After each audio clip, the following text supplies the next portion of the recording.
జయరామ గారు తన పిల్లల్ని ప్రేమించి అయ్యా మాకిచ్చిన ప్రతి విశ్వాసులు దీవించబడాలి, ఆశీర్వదించబడాలి, అనేకమైన మేలులు పొందుకోవాలి, అనేకమైన కార్యాలు పొందుకోవాలి.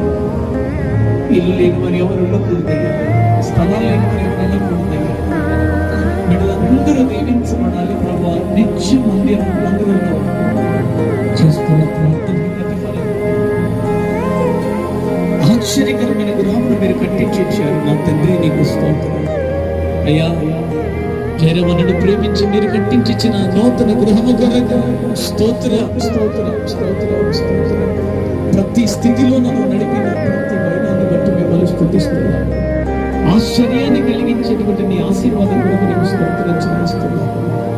తల్లిగారు నరసింహమ్మ గారు వారి కుమారులను, కోడలను, కుమార్తెలను, మనవ సంతానాన్ని పేరు పేరుని జ్ఞాపకం చేసుకోండి దేవా. తల్లిగారిని ప్రేమించిన పిల్లలందరికీ మంచి గృహాలు కట్టబడను గాక, మంచి దీవెనలు పొందుకుందును గాక. తల్లిగారికి పిల్లలకి మంచి ఆరోగ్యాన్ని దేవా.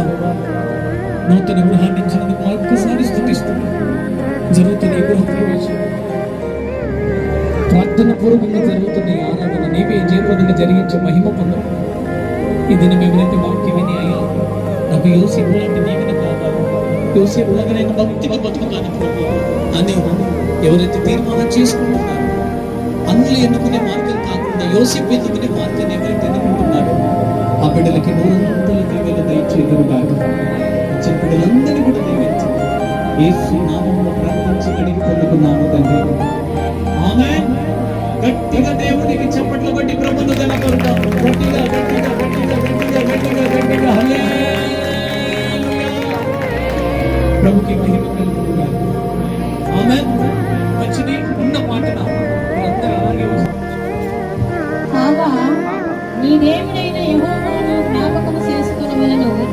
ఏలయనగా పితరులతో ప్రమాణం చేసినట్లు తన నిబంధనను నేటి వలె స్థాపింపబడనని మీరు భాగ్యము సంపాదించుటకై మీకు సామర్థ్యము కలుగ చేయవాడు. అందరూ ఒకసారి చెప్తామా? మీరు భాగ్యము సంపాదించుకున్నకు